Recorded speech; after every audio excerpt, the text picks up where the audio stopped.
Buongiorno carissimi libertini, oggi parliamo dei fissati con proprio loro, i malati. Allora, passatemi il termine malato. Dunque, partiamo dal presupposto che il sesso in diverse misure piace a tutti o quasi, diciamo alla maggior parte delle persone piace. Vi racconto questo aneddoto veloce. Fausto è uno di quegli uomini a cui piace parecchio.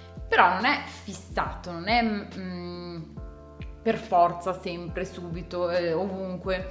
Quando l'ho conosciuto in realtà arrivavo da una relazione che non era proprio fuoco e fiamme, ecco, quindi ci sono rimasta un po' così, ho detto ma questo qua è malato, cioè vuole sempre trombare. Invece in realtà quel sempre poi ho capito che sì, è spesso perché gli piace, ma non ne fa una malattia, ecco, è consapevole, sa quando è il momento di non andare oltre, ok?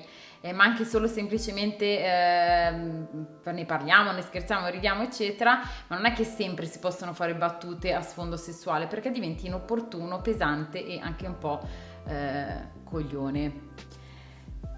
Vi leggo, perché sennò non mi ricorderò mai questa definizione, però, perché sono andata un attimo a indagare e vi leggo la patologia in realtà legata alla fissazione per il sesso, perché io adesso scherzandoci sopra parlo di malati di figa, ma in realtà non voglio che si confondano le cose, ecco, un conto è essere malati, dirlo così, un conto è avere proprio una malattia psicologica.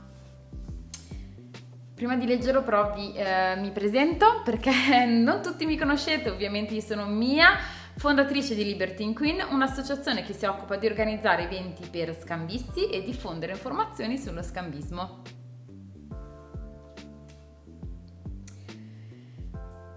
Cos'è l'ipersessualità? L'ipersessualità o anche dipendenza dalla sessualità è un disturbo psicologico comportamentale nel quale il soggetto ha necessità patologica ossessiva di avere rapporti sessuali o comunque di pensare sempre al sesso e quindi una dipendenza dall'attività sessuale.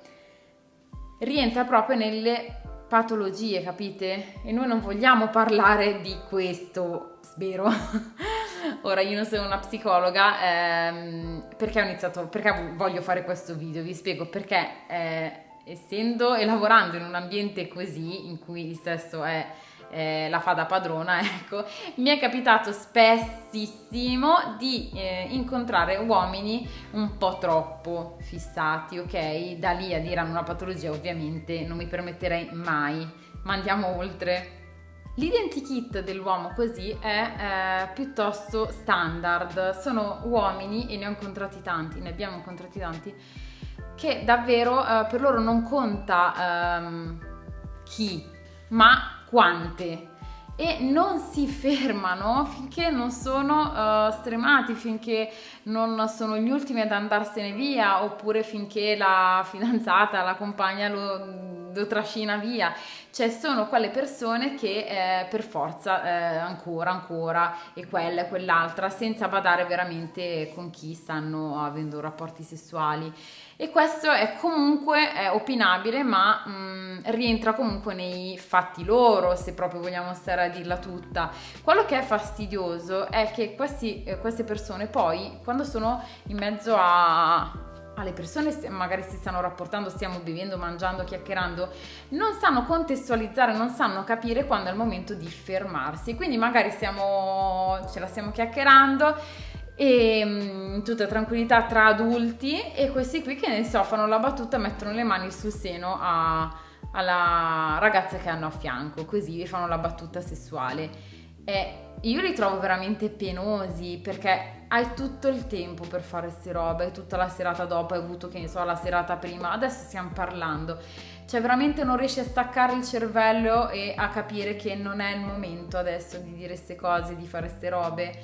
Cioè veramente non hanno mai visto io dico questo, io penso questo veramente, e non credo di sbagliarmi più di tanto, magari poi vengo smentita. Io penso che molti uomini che sono nello scambismo non hanno avuto in adolescenza o quando era l'età per farlo, in gioventù diciamo, non hanno avuto tantissime esperienze sessuali e quindi adesso hanno scoperto il paese dei balocchi e fanno tutto quello che non hanno fatto prima.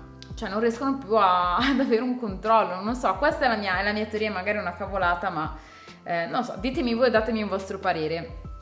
Prima di andare avanti con il video e di farvi qualche esempio divertente, vi chiedo la cortesia di seguire questo canale, attivate la campanella delle notifiche e se il video vi è piaciuto mettete un like, grazie mille. Vi racconto un piccolo episodio di quando questo atteggiamento, questo comportamento diventa veramente insopportabile per chi è attorno a queste persone. Era un party e non potevi spostarti, le donne, ragazze, non potevano spostarsi da una parte all'altra della sala che venivano agguantate da questi 2 o 3 individui di cui i protagonisti di questo video, del nostro video, quindi i malati di figa. Vi racconto 2 brevi episodi significativi per farvi capire quanto diventano fastidiosi questi personaggi. Ad esempio eravamo a un party e c'erano 2 o 3 persone così, uomini. Noi ragazze non potevamo spostarci veramente da una parte all'altra della stanza che ti placavano e dai vieni ti faccio, ti disfo, ma anche no, cioè stai calmo un attimo. E non va bene con te, vanno da quella dopo ancora, c'è ancora un po' anche le inservienti, cioè nel senso poi diventano fastidiosi, capite?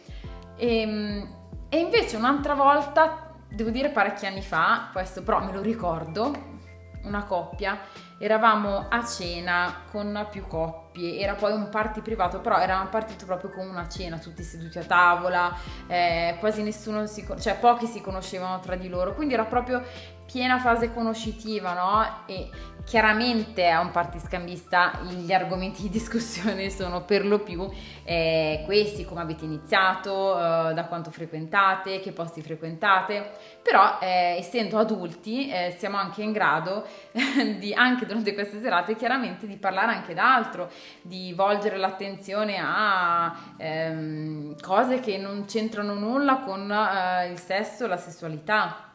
Invece c'era questa coppia che continuava, cioè noi magari si divagava su qualcos'altro, che ne so, il mare, mete turistica, e loro continuavano a insistere sull'argomento scambismo, sul party, ma quindi a quale party siete stato? E ma quindi quando ritornate? E quella coppia la conoscete? No, perché quelli scopano tantissimo, quelli no, cioè un continuo veramente una fissazione. Qui però c'è una piccola sfumatura, perché oltre ad essere una fissazione per la figa chiaramente è anche una sorta di, chiamiamola, dipendenza dallo scambismo. Mi fermo qui perché farò un video ad hoc su questo tema. Ci è capitato di parlare di questo argomento con altre coppie, ma spesso le persone dicono: vabbè dai, si sta bene a loro, alle lei di coppia, certo si sta bene alla moglie. Il problema è che, ok, sta bene alla moglie perché grazie, non è lei che c'ha a che fare tutta sera, sono le altre però che ci hanno a che fare tutta sera, e quindi no, devi stare bene a tutti magari, così.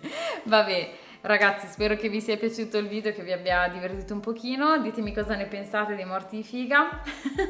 L'ho detto, e un bacione. Seguite il canale, attivate la campanella, mettete un commentino, un like, seguitemi anche su Instagram, mia.libertinequeen, scritto Libertine Queen. Un bacione da Mia. Mua.